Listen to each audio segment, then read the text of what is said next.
All right, this is going to be the Molle panel install video that you'll ask about. Tell you what we did and how to do it first. One thing on this, it's going to set out a little bit more because I still have all the trim work here. I didn't want to take it off, but it's meant to, you know, kind of be put in without the trim, but it works just fine the way it is. All right, so here's your parts list, okay? Basically, you're going to have the same thing for the passenger side as you do the driver's side. The only thing that's really labeled any different is the top hangers, which this is for the D for driver. This has a P for passenger. And then obviously, if this is going to go passenger, it's got JPWorks on it. So you want it to go this way so you can see JPWorks facing in, right? Everything else is basically universal, just divide it out. So from here over is going to be my passenger side. Here over is what's going to be on the driver's side. You're going to reuse some of the existing mounting and bolting areas on the Jeep, so you're not going to have to do any drilling or anything like that. So it's essentially custom designed and fit, fabricated from scratch for your exact vehicle, and that goes for every one of the products that they produce. For the purpose of the video, I'm going to stay on the driver's side. It's the exact same process on the passenger side. All right, this is set up if you have a back seat. So there's a couple different ways you can do this stuff, but stick with me. So back seat down. This bracket here, these are 5/16. You want to remove all three of these bolts, okay? Then you grab your bottom hanger that's labeled D for driver, okay? Put these two bolts back in. This is notched so that it fits in here perfect, no issues.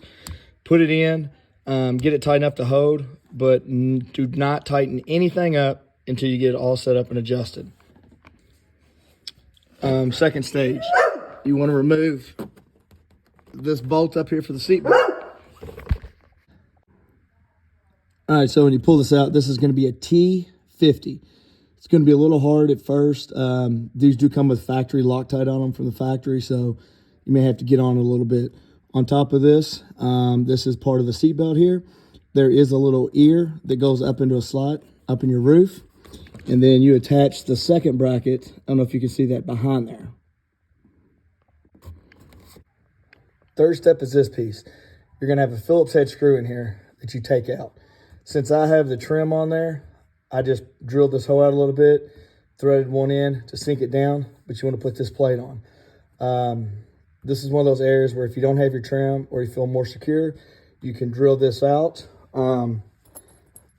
Use one of their crush rivets, stick it in there, and then they provide you the bolts, the Allen wrench bolts to go in there. So if you're wondering what these pieces are for, that's what they are. I chose not to drill mine out because I made it work without having to do that. And quite frankly, I didn't want to take all my trim off. All right, once you get up top, what I would do next is take your bracket, your Molle panel, put it up here at the top, put these two bolts in. These are smaller of the set that you've got. You want to have a washer on the front side and on the back side, and then you got a nut that goes on the back side. I put the nut on the back side for here because it was easier to get to, but the size of the nut for this is a 13 millimeter, or I guess you could use a 1/2 inch, but that's what that is. So I did that first. This is the other area that's recommended. If you don't have this catch on here, or if you want to take this panel off, you can drill back here and put two more of those crush rivets in there to make it sturdier, but I didn't need to do that. So you have already had this bracket in, which is labeled with a D, so you know it's driver's side. Then two more of the smaller bolts here. Allen head on the opposite side. This is 13 millimeter. All right, what you've got here, these are the little bit bigger bolts.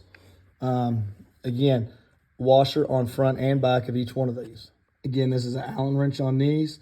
My apologies. These are the 13 millimeter. I said that wrong. The ones up top here and the ones down on the side, those are 10 millimeter. So 10 millimeter for there and there, 13 millimeter for here. So once you've got this in, you go ahead and feed these through, get it kind of loose. And then basically what you want to do is hold it up to wherever you got it and wherever you want it, and tighten them down. So Don't forget to put your seatbelt back in, tighten that up, make sure it's safe. The only issue that I have on this is right up on top, I've got a little bit of play. That is simply because there is a spacer that the bolt goes through into the top of the vehicle to hold it in place. So I can either fabricate that, tack weld it, what have you, to get that to quit vibrating. But that is the only reason that that's there. Not a big deal. It actually doesn't rattle, but if you just don't like that fact, I'm sure there's something you can do about that on your own. But it's a pretty simple fix. All in all, this thing is awesome, extremely durable, not gonna go anywhere, and it looks amazing. So definitely check them out.